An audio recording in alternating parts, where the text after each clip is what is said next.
আমি কিন্তু আমার একটা স্বভাব আছে, আমি কিন্তু অ্যারিস্টকেট পিপলকে একটু অ্যাভয়েড করে চলি।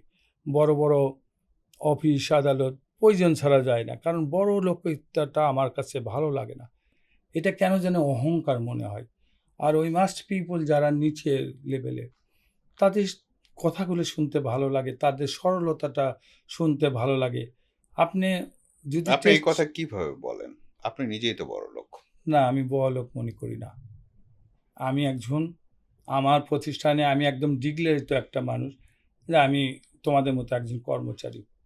আমি তোমাদের এখানে কাজ করি, বিনিময়ে বেতন পাই। এর বেতনের বেশি কিছু আমি এনজয় করি না। হ্যাঁ, প্রতিষ্ঠানের খাতিরে আমাকে একটা গাড়ি দেওয়া হয়েছে, আমার পৈতৃক একটা বাড়ি আছে, এর বেশি কিছু আমি অ্যাবিল করি না।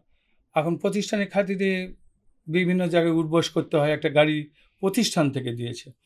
আপনি যদি দেখতে চান, আজকে প্রমাণ করতে চান, আমি যে বাড়ি থেকে বাড়াবো, ২-৪টা পাগল আমার বাসার সামনে বসে থাকবেই।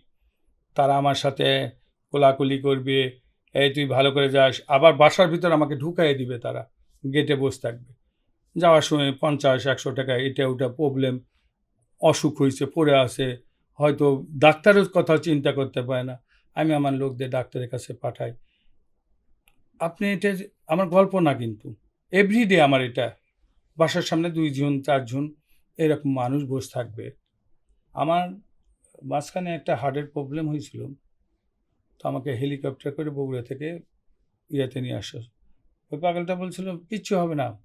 ও ২ দিনের মধ্যে বাসায় আসবে।" এটা এখন আধ্যাত্মিক ব্যাপার। হ্যাঁ, আমি ২ দিনের মধ্যে চলে আসছি।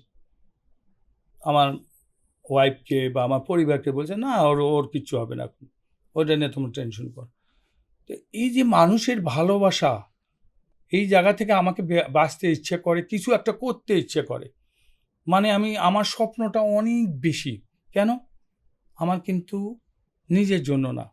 আমি যদি মানুষের পাশে দাঁড়াতে পারি, আমি যদি একটা প্রতিষ্ঠান করে ওখানে হাজার হাজার এমপ্লয়ি ঢুকাতে পারি, আমি যদি ওদের পরিবারকে দেখতে পারি, এই যে বগুড়ার মানুষগুলো আমার দিকে চেয়ে থাকে কেন এরা? কি কেন? আমি কে? আমার প্রতি তাদের এত মানে ভরসা কেন?